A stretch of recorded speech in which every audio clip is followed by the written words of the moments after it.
A very good day to you all. This is Jared Cooksey, the pastor at St. John's, First Evangelical Lutheran Church, on the corner of Oak and Giles Streets in Bridgeton, New Jersey, with our very last midweek devotion of the year 2020. Every morning for the past 52 weeks and more, my son is up and sitting on the couch watching reruns of Manchester United games before everybody else is awake. Before he has even had his breakfast, before he has gone through his ablutions, he is scouring through games played by our favourite team. Sadly, though, he insists mostly on watching games from the past 10 years, because apparently the early 2000s and the 1990s are way too long ago to merit any kind of attention. However, in those rare moments when he relinquishes control of the remote, I try to show him the games that I remember from my childhood and growing up on the other side of the Atlantic Ocean. The era that apparently is way too long ago.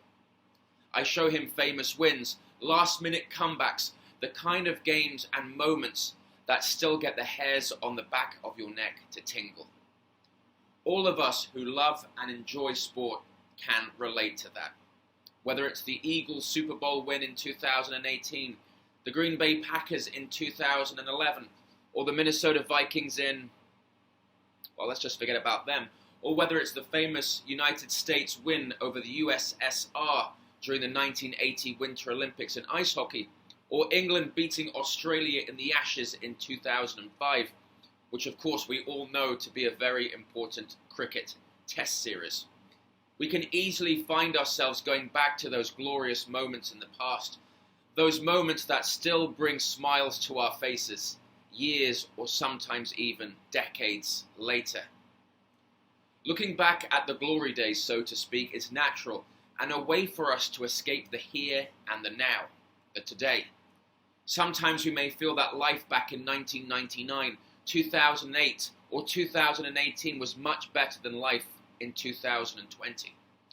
After all, we did not have lockdowns, face masks and the virus back then. It has been a trying year. It has been a difficult year. And it goes without saying that the vast majority of people want it to be over as quickly as possible, with the hope that 2021 will be so much better.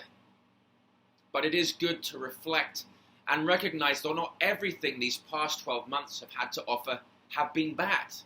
We have seen greater innovation, greater appreciation for those in the medical field and those who serve on the front line, more opportunities to volunteer, the stigma of mental health further dissipating, more people returning to the Lord and turning to Him, knowing that it is only He who brings peace and understanding.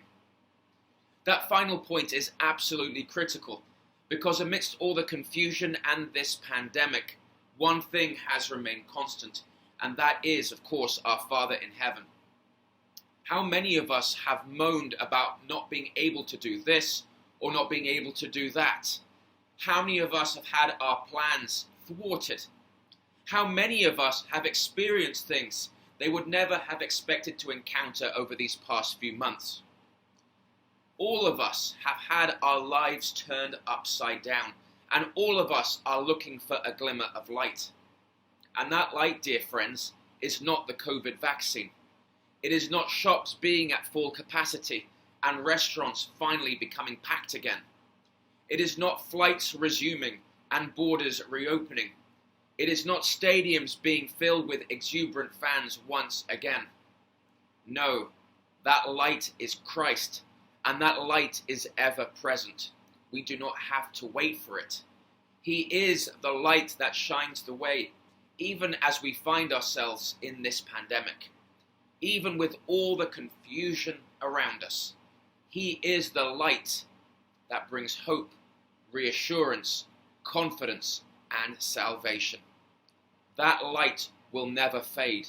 That light will never burn out and be extinguished. May it burn brightly in your lives today, and of course into the new year, whatever the world may look like in the days, weeks, and months to come. To Christ be all the power and the glory. Amen. Once again, dear friends, I encourage you to visit our website, www.stjohnsbridgeton.com, or head over to our Facebook page, at St. John's Bridgeton NJ. That's the @ symbol followed by St. John's Bridgeton NJ. And both on Facebook and our website, you will be able to see what we've been up to in recent days and weeks here at St. John's, including some special pictures and videos from last Sunday, where we were fortunate enough to sing to some of our shut-in members after, of course, Christmas a few days prior. I encourage you, please, to share this devotion with friends and loved ones, and to keep looking to Christ and keeping him front and center in your lives.